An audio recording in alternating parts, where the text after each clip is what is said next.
I am the candidate of the people of America. Higher and higher, higher and higher, higher and higher into the light.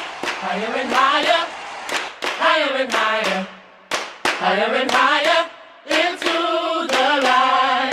Higher and higher, higher and higher, higher and higher into the light.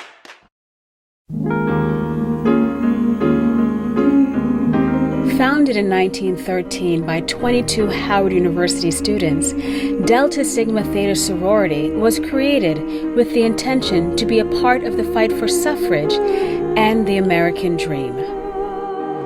My name is Alika Ampry Samuel, and I'm a member of the New York City Council representing the 41st Council District, which is Brownsville, Ocean Hill, Bed-Stuy, Crown Heights, and East Flatbush. So I was born in 1976. And I think about the Democratic National Convention of 1976. And one of the keynote speakers on opening night was Barbara Jordan. Her speech was about, everything that folks had accomplished, but so much more that we had to do as Black women. My presence here is one additional bit of evidence that the American dream need not forever be deferred. 44 years later, that same speech that my soror Barbara Jordan gave at the National Convention still rings loud and clear today. We celebrate the passage of the women's right to vote, and we think back to 1920. I also think back to the fact that the founders of Delta Sigma Theta Sorority Incorporated marched right alongside the suffragists. And there was an opportunity for those young college women to be able to have their first action on behalf of their people as young women. Young Black women, like those students at Howard University, wanted to be involved in it. Noted scholar and author Paula Giddings wrote the definitive history of Delta Sigma Theta sorority.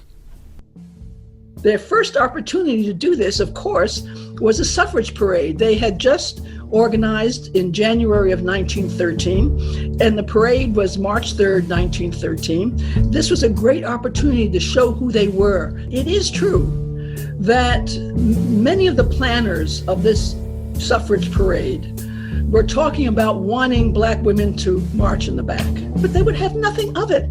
Black women weren't going to acquiesce to that. This is a period when people like Ida Wells are starting anti-lynching campaigns. This is the period when Anna Julia Cooper writes the first Black feminist text. Undaunted by resistance at their participation, the ladies of Delta Sigma Theta sorority decided to march in the education section of the parade. We have to do honor to these women who resisted this kind of second-class citizenship and segregation. I mean, often at their own expense, right, at personal cost. I wanted to be a part of a group of amazing, dynamic Black women who cared about what was happening in the community and what was happening on campus. Alika took everything she learned at North Carolina A&T University and brought it back to Brooklyn, where she now represents the same community as Shirley Chisholm. She was bold enough to say, I'm a member of Congress, but now I'm going to run for President of the United States. I stand before you today as a candidate for the Democratic nomination for the presidency of the United States of America.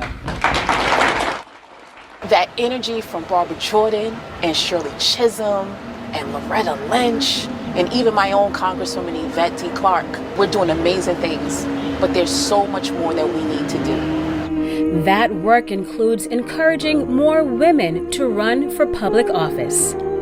I want to be able to be in this race with other women. Sometimes Greek letter organizations, including the Deltas, haven't been given their due. Sororities in general, and the Deltas in particular, felt that political activity and activism was so important, and they kind of expand, the role of women in many ways. It makes me feel so good to see another sister who's a member of the Divine Nine on that ticket. It's very important for sisters to come together, but we've been doing that. This is nothing new. We've been coming together, right? It's just the world see us coming together now. It's an exciting time in history to be a Black woman.